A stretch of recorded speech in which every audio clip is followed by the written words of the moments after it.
Welcome to yet another episode of A Story for Your Query. Ever wondered about some behavior patterns and wanted to find out the reason why people behave the way they do? Let's understand one of the criteria for why we see what we see. A few examples to start with.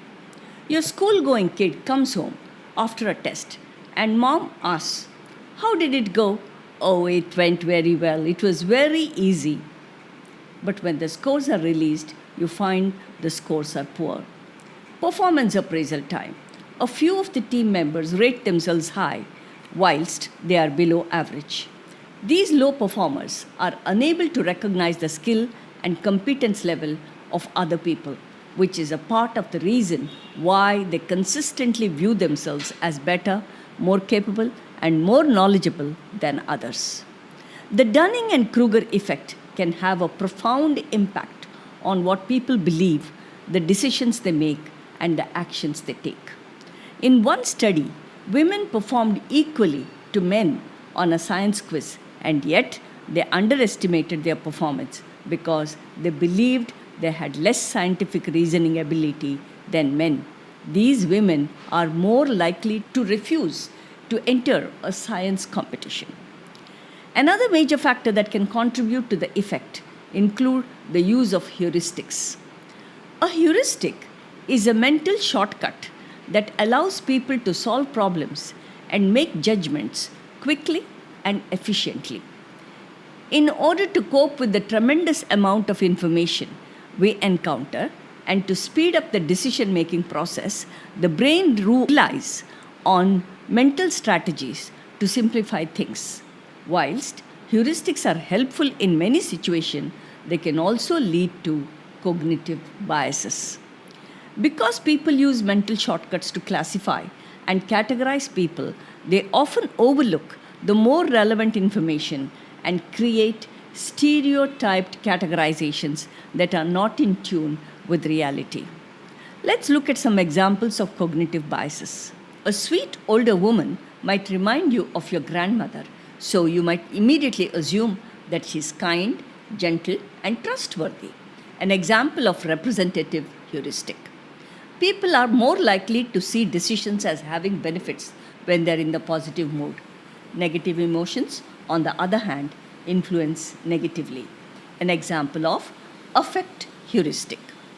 The anchoring bias can influence how much you're willing to pay for something, causing you to jump at the first offer without shopping around for a better deal.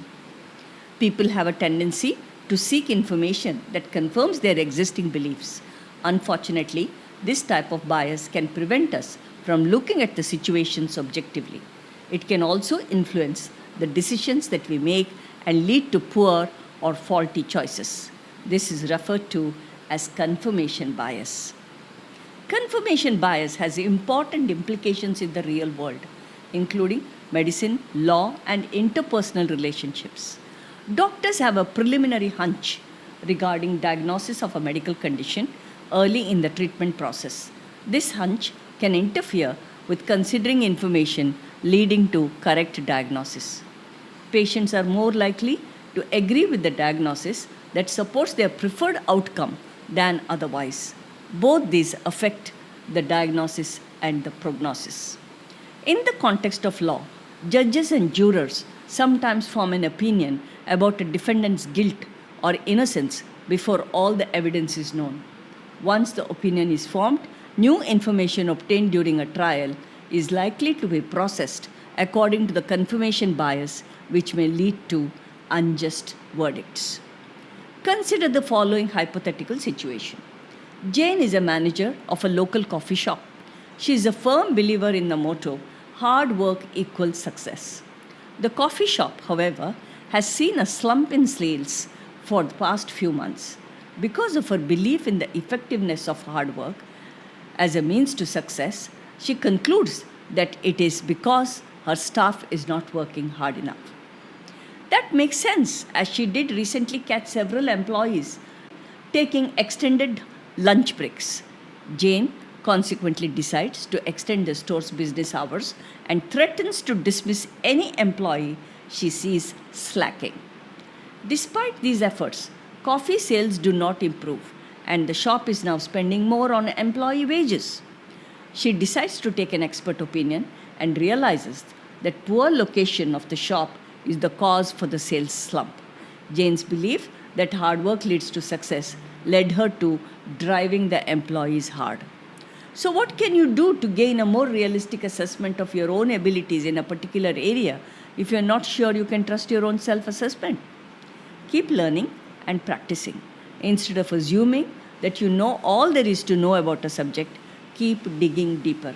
Once you gain greater knowledge of a topic, the more likely you are to recognize how much there is still to learn. Ask other people how you're doing. Another effective strategy involves asking others to constructive criticism. While it can sometimes be difficult to hear, such feedback can provide valuable insights into how others perceive your abilities. Question what you know. Finally, a story on cognitive bias and implications from the Mahabharata. Dronacharya was partial to two, Arjuna as a student and Ashwatthama, his son. He had claimed to put down his weapons should something happen to Ashwatthama during the Kurukshetra war.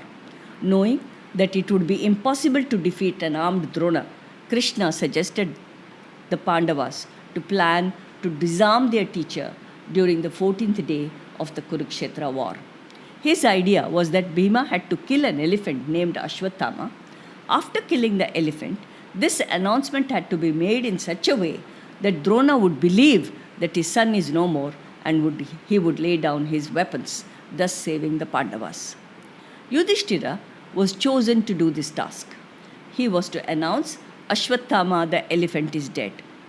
Krishna knew that it would be impossible for Yudhishthira to lie.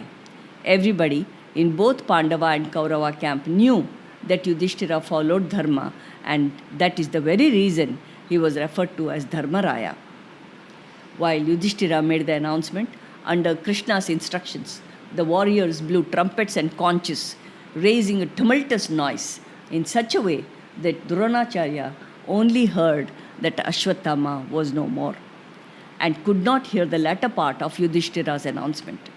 Then Drona descended from the chariot, laid down his arms, and sat down in meditation. Had it not been for this cognitive bias, the war could have culminated differently.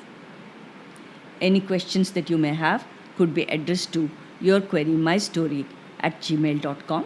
I shall try to answer it as quickly as I can. If the query is good, I might pick it up for the next feature in the podcast. Anchor and Spotify permit voice messages. Perhaps you would want to check that option. That's all for today. See you next Wednesday.